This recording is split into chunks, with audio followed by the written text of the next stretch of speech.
So Dubai airport వరకు ఇంకా reach అవ్వాలి. అప్పుడే ఫ్లైట్ ఎక్కడం కూడా నాకు కూడా భయం భయం అనిపించింది. సో స్టార్ట్ అయిపోయిన ఎయిర్ ఇండియా ఫ్లైట్. సో అలా ఫుడ్ కూడా ఇచ్చారు అండ్ డ్రింక్ చేయడానికి బియర్లు కూడా ఇచ్చారు.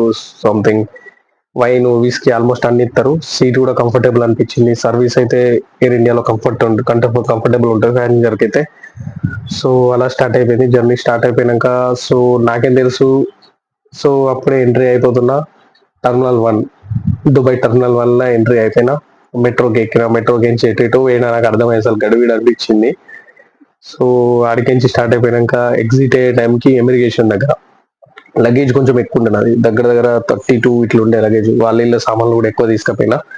సో తీసుకుపోయినాక స్టార్ట్ అయింది లగేజ్ చెకింగ్ ఎక్కువ చేశారు. సో మధ్యలో నేను ఇమిగ్రేషన్ అయిపోయింది, ఎంట్రీ అయిపోయినా, ఎగ్జిట్ అయిదామని. ఎగ్జిట్ అవుతున్న మూమెంట్ లా లోకల్ పోలీసు సంథింగ్ ఎవరో తెలియదు, లోపల ఉంటారు కదా సెక్యూరిటీ. సో వాళ్ళు ఆపారు. ఆపి వచ్చేసి లగేజ్ చెక్ చేస్తారు. సార్ చెక్ చేసుకుని మనమైతే వేరే వేరే వస్తువులు అయితే ఏం తీసుకోవతలే, క్లాతులు, ఫుడ్ ఐటమ్ అవి ఒకటి ఒకటి తీసుకుపోయినా, అంతకు మించి అయితే ఏం లేదు. సో తీసుకుపోయినాక స్టార్ట్ అయిపోయింది ఇక జర్నీ. ఆడు మళ్ళీ చెక్ చేసిండు ఒక దగ్గర దగ్గర ఒక 20-30 మినిట్స్ వరకు ఆపిండు నన్ను. ఇమిగ్రేషన్ అయిపోయింది అప్పటికి, మనం దుబాయ్ ఎంట్రీ కావచ్చు అప్పటికి. సో స్టార్ట్ అయిపోయినాక ఇక తీసుకొని చెక్ చేసిండు, అయిపోయింది. మళ్ళీ తర్వాత వెళ్ళని చెప్పేసి హిందీలో అన్నాడు. నాకు అప్పుడు హిందీ కూడా రాదు. సో ఎంట్రీ అయిపోయినా చేసినాక మా అక్కడ నేను వర్క్ నన్ను ఎవరు జాయిన్ చేస్తున్నారో ఆయన కాల్ చేసిన, ఆయన మనకు తెలియదనే. సో జాయిన్ చేసినాక వచ్చేసి ఏంటంటే అతను లిఫ్ట్ చేసి వస్తున్నాడు అన్నాడు. ఒక హాఫ్ అన్ అవర్ బయట వెయిట్ చేసి, అప్పటికే వేడి వేడి బయట, ఎయిర్పోర్ట్ బయట చాలా అంటే చాలా వేడి. సో వైఫై కనెక్ట్ చేసుకున్నా, వైఫై బి కనెక్ట్ అయితే లేదు. పక్కన వాళ్ళ ఫోన్ తీసుకొని ఆంధ్ర అతను, ఆయన తూర్పుగోదావరి జిల్లా అనుకుంటా, సో ఆయనే ఫోన్ ఇచ్చి చేసుకోవాలన్నాడు. వాళ్ళ కొడుకు నేను ఇద్దరం కలిసి ఒకటేసారి వచ్చినాం, ఒకటే ఫ్లైట్. సో ఆయన కాల్ చేస్తే ఆయన అబుదాబి నుండి వచ్చిండు అతను. సో వచ్చి నన్ను ఎక్కించుకొని తీసుకొని పోయి రూమ్ లొకేషన్ దగ్గర దింపేసినాక కోసం పడుకోని చెప్పేసి అంటే ఫ్రెష్ అప్ అయినా చేసిన. ఫస్ట్ టైం నేను పోయినప్పుడు ఆ రూమ్ అసలు క్రేజీ. అసలు ఆ రూమ్ ఎలా ఉందంటే 3 steps bed, almost third step bed ఇచ్చారు. దానికి కూడా 450 దరమ్స్, 500 దరమ్స్ వరకు కాస్ట్ పడ్డది.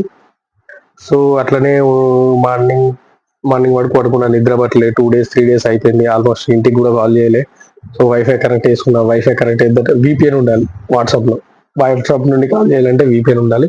సో అప్పుడు నాకు బోటింగ్ ఉంటుంది, ఇవన్నీ తెలియదు. బోటింగ్ యాప్ నుండి డైరెక్ట్ కాల్ చేయొచ్చు. సో అదన్నా నాకు తెలియదు.